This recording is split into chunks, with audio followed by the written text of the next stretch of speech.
ಹಿಂದೆ ರಾಹುಲ್ ಗಾಂಧಿ ವಿದೇಶದಲ್ಲಿ ಮಾತನಾಡಿದ್ದರ ಬಗ್ಗೆನೂ ನನಗೊಂದು ಅಬ್ಜೆಕ್ಷನ್. ವಿದೇಶದಲ್ಲಿ ಹೋದಾಗ ನೀವು ಭಾರತದ ಬಗ್ಗೆ ಯಾವ ಚರಿಷ್ಮಾ ಕಟ್ಟಿಕೊಡ್ತೀರಿ? 2023 ಮಾರ್ಚ್ನಲ್ಲಿ ರಾಹುಲ್ ಗಾಂಧಿ ಬ್ರಿಟನ್ನಲ್ಲಿ ಅಲ್ಲಿ ಏನು ಹೇಳಿದ್ರು? ಭಾರತ ಅತಿ ದೊಡ್ಡ ಪ್ರಜಾಪ್ರಭುತ್ವ ವ್ಯವಸ್ಥೆ, ಆದರೆ ಈ ಪ್ರಜಾಪ್ರಭುತ್ವ ವ್ಯವಸ್ಥೆ ಅಪಾಯದಲ್ಲಿದೆ, ನಾವು ಹೋರಾಟ ಮಾಡ್ತಾ ಇದ್ದೀವಿ.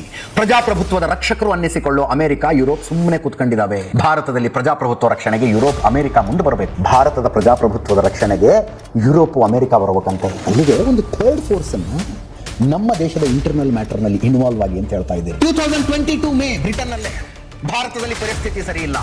ಬಿಜೆಪಿ ಅವರು ದೇಶದಾದ್ಯಂತ ಸೀಮೆ ಎಣ್ಣೆ ಹಚ್ಚಿದ್ದಾರೆ. ಧ್ವನಿ ಇಲ್ಲದ ಆತ್ಮಕ್ಕೆ ಅರ್ಥನೇ ಇಲ್ಲ, ಭಾರತದ ಧ್ವನಿಯನ್ನು ಹತ್ತಿಕ್ಕಲಾಗಿದೆ ಅಂತಂದ್ರು. 2018 ಜರ್ಮನಿಗೆ ಹೋಗಿ, ಚೀನಾದಲ್ಲಿ ದಿನಕ್ಕೆ 50,000 ಜನರಿಗೆ ಉದ್ಯೋಗ ಸಿಗ್ತಾ ಇದೆ, ಭಾರತದಲ್ಲಿ 400 ಜನರಿಗೆ ಮಾತ್ರ ಸಿಗ್ತಾ ಇದೆ. ಭಾರತದಲ್ಲಿ ಬಡವರಿಗೆ ಕೊಡಬೇಕಾದ ದುಡ್ಡನ್ನು ಕಂಪನಿಗಳಿಗೆ ಕೊಡ್ತಾ ಇದ್ದಾರೆ. ಅಭಿವೃದ್ಧಿಯಿಂದ ಜನರನ್ನ ಹೊರಗಿಟ್ರೆ ಐಸಿಸ್ ನಂತಹ ಸಂಘಟನೆಗಳು ಹುಟ್ಟಿಕೊಳ್ತವೆ. 2018 ಮಾರ್ಚ್ನಲ್ಲಿ ಮಲೇಷ್ಯಾದಲ್ಲಿದ್ದಾಗ ನಾನು ಪ್ರಧಾನಿಯಾಗಿದ್ರೆ ನೋಟ್ ಬ್ಯಾನ್ ಪ್ರಸ್ತಾವನೆಯನ್ನು ಕಸದ ಬುಟ್ಟಿಗೆ ಎಸೆತಿದ್ದೆ ಅಂತ. ಅಲ್ಲಿಂದ ಮಲೇಷ್ಯಾದಂಗೆ ಸಿಂಗಾಪುರಕ್ಕೆ ಹೋಗಿದ್ರು. ಭಾರತದಲ್ಲಿ ಚುನಾವಣೆ ಗೆಲ್ಲೋದಕ್ಕೆ ಕೆಲವರು ದ್ವೇಷ, ಹಿಂಸಾಚಾರ ಮಾಡ್ತಾ ಇದ್ದಾರೆ. ಭಾರತದಲ್ಲಿ ನ್ಯಾಯಾಂಗ ವ್ಯವಸ್ಥೆಯ ಮೇಲೆ ಸಂಘಟಿತ ಮತ್ತು ಆಕ್ರಮಣಕಾರಿ ದಾಳಿ ಆಗ್ತಾ ಇದೆ. 2018 ಜನವರಿ ಬಹರೇನ್ನಲ್ಲಿ ಭಾರತದಲ್ಲಿ ವಿಚಿತ್ರ ಪರಿಸ್ಥಿತಿ ಇದೆ. ಜನ ಬೀದಿಗಿಳಿದು ಆಕ್ರೋಶಗೊಂಡಿದ್ದಾರೆ. ದೇಶದಲ್ಲಿನ ವಿಭಜಕ ಶಕ್ತಿಗಳು ಜನ ಏನನ್ನು ತಿನ್ನಬೇಕು, ಏನನ್ನು ತಿನ್ನಬಾರದು ಅನ್ನೋದನ್ನು ನಿರ್ಧರಿಸ್ತಾ ಇದ್ದಾರೆ.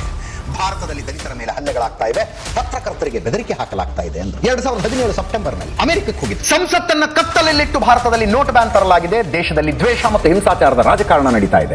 ಅಂದ್ರೆ ಹೊರಗಡೆ ಹೋದಂತಹ ಸಂದರ್ಭದಲ್ಲಿ ಕೊಟ್ಟಂತಹ ಹೇಳಿಕೆಗಳು. When you are standing in a foreign land ಅಲ್ಲ, you are representing India, not a party, ಒಂದು ಪಕ್ಷವನ್ನಲ್ಲ. ಆ ಮಾತನ್ನು ಅವಾಗಲೂ ಹೇಳಿದ್ದೆ ನಾನು, ಈಗಲೂ ಹೇಳ್ತಾ ಇದ್ದೀನಿ.